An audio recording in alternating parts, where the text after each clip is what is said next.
All right, guys. I hope you guys are doing absolutely well in your life, and welcome to my channel. This is the day 70 of recording daily scheduled videos for 75 days, and today we'll be talking about human tendency of enjoying, and we will see how rain is the golden rule of enjoyment. So if you've been watching all the series of videos, I really appreciate your attention span, because this days attention span is very rare. And if you're into all these boredom things, then one day it will for sure pay off and you'll be in a good place very shortly. All right. But persevere the fortitude and the hard work which you are doing, and keep on putting in the efforts. All right.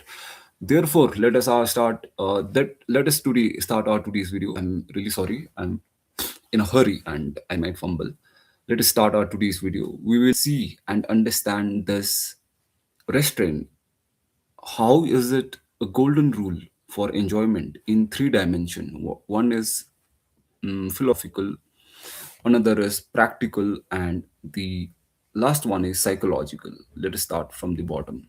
See, uh, let's unpack the things of restraint and enjoyment. See, let us talk about the psychological dimension first. When you anticipate something, okay, anticipation often heightens the pleasure, all right? But when we hold back, we allow desire to build. Anticipation itself becomes a part of the enjoyment, often more powerful than immediate gratification. All right, so that's first psychological dimension. Next is avoiding desensitizing. Overindulgence dulls our sensitivity. Just like we scroll a lot of reels, all right, and what does it do? As a result, it you know hits our dopamine, right? And nothing happens to make us feel good after scrolling. All right, the same logic is out here. If you avoid such kind of desensitization, then you become a lot. Okay, you become. Let me just complete this video. I'm getting call for my dinner. All right, guys, let us make this quick. So, therefore, restraint keeps experience fresh and vivid, preventing pleasure from becoming your daily routine. For that matter, scrolling reels. All right. Therefore, you do not feel empty.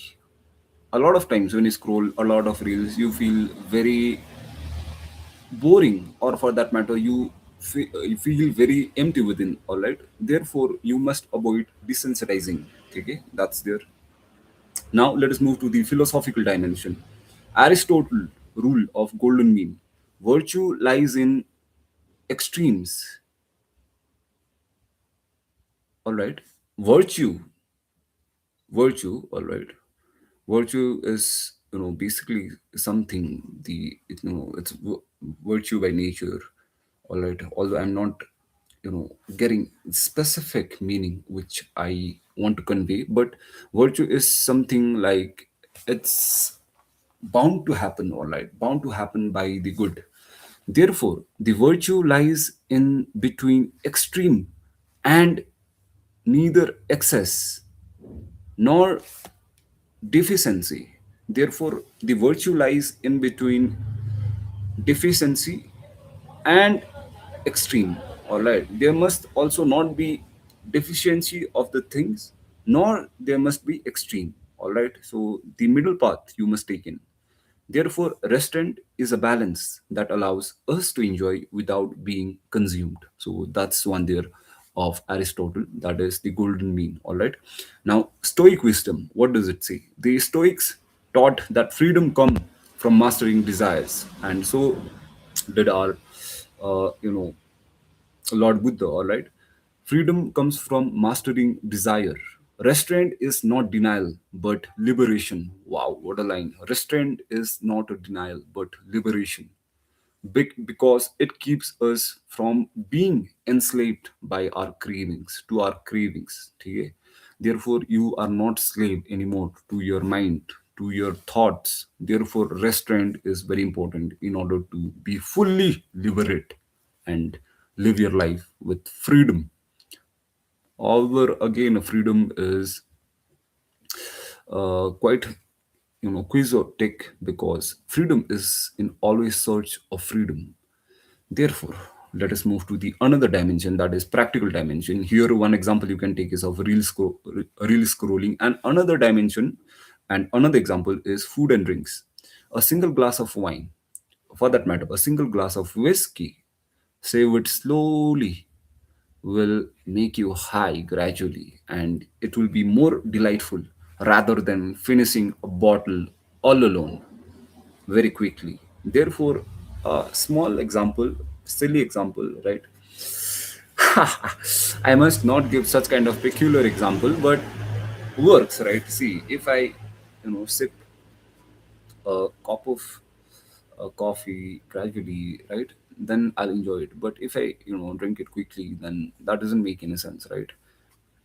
Rather, it I'll go on high caffeine, right? So that's there. And here the example is of whiskey, all right?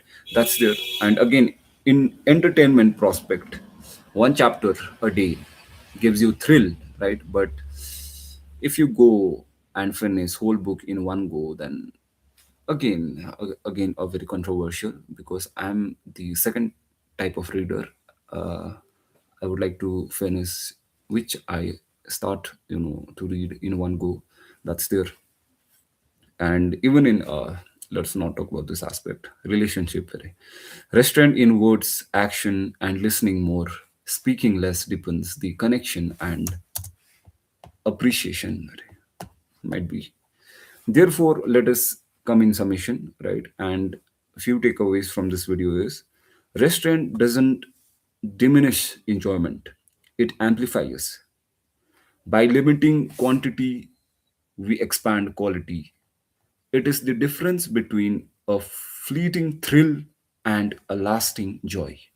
Nice.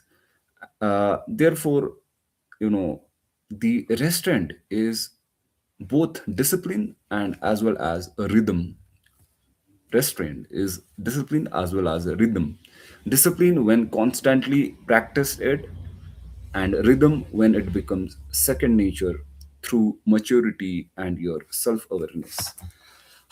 I'm getting late for my dinner, guys, so let us quickly end this video. May God bless all of you and all your efforts. If you've been watching till the end, I really appreciate your attention span, Jane, and do well in life, guys.